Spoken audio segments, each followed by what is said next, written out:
کراچی کے پوش علاقے میں شام باسی ہو رہی تھی۔ موسیٰ لاؤنج میں بیٹھا ٹی وی میں کوئی ٹاک شو دیکھ رہا تھا، جبکہ شاذمہ لاؤنج ملحقہ اوپن کچن میں موجود کام میں الجھی تھی۔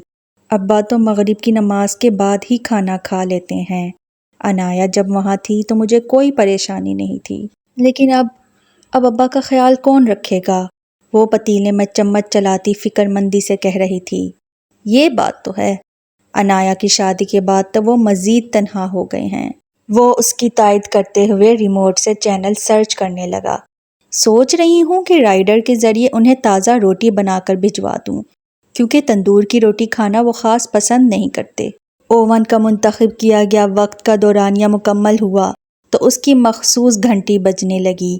شاذمہ نے ہاتھ میں دستانہ چڑھا کر ٹرے باہر نکالی۔ بھینی بھینی خستہ اشتہا انگیز خوشبو کچن سے لاؤنج کی طرف پھیلتی چلی گئی۔ چکن بریسٹ تیار تھی، جس میں مہارت سے آڑے ترچھے کٹ لگائے گئے تھے۔ اس نے ابلتی چائے کپوں میں انڈیلی، پھر چائے، چکن بریسٹ اور پلیٹس ٹرے میں سجائے موسیٰ کے پاس چلی آئی۔ ہاں بالکل بھجوا دو۔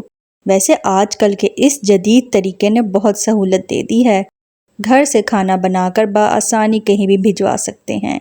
موسیٰ نے چکن بریسٹ چھری سے کاٹتی ہوئی شاذمہ کی طرف دیکھا۔ یہ بات تو ہے، یہ لیں اور ٹیسٹ کر کے بتائیں کہ کیسی بنی ہے۔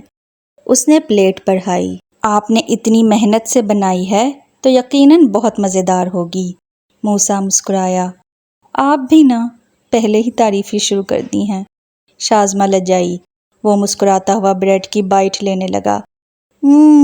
ٹو گڈ، وہ دل سے تعریف کر رہا تھا۔ اسے دل جمی سے کھاتا دیکھ کر شاذمہ کو اپنی محنت وصول ہوتی نظر آئی۔ ویسے اگر تم چاہو تو ہم خود ہی انکل کی طرف چلتے ہیں، تاکہ تمہاری بھی تسلی ہو جائے۔ موسیٰ کی بات سن کر وہ سوچ میں پڑ گئی۔ یہ بات بھی ٹھیک ہے، ویسے تو میں نے سالن بنا کر فریج میں رکھ دیا تھا، اب کی بار جاؤں گی تو ایک دو چیزیں مزید بنا دوں گی۔ کچھ دیر تک موسیٰ اپنے موبائل پر میلز چیک کرتا رہا تو وہ بھی اسے بغیر ڈسٹرب کیے خاموشی سے چائے کے سپ لینے لگی۔ بیگم صاحبہ کن سوچوں میں گم ہیں؟ موسیٰ کی جب اس پر نظر پڑی تو وہ اسے گہری سوچ میں دکھائی دی۔ کچھ نہیں، بس عنایہ کے متعلق سوچ رہی تھی۔ اس نے یہ رشتہ صرف ابا کی وجہ سے جوڑا ہے۔ زبردستی کی یہ شادی آخر کیسے آگے چلے گی؟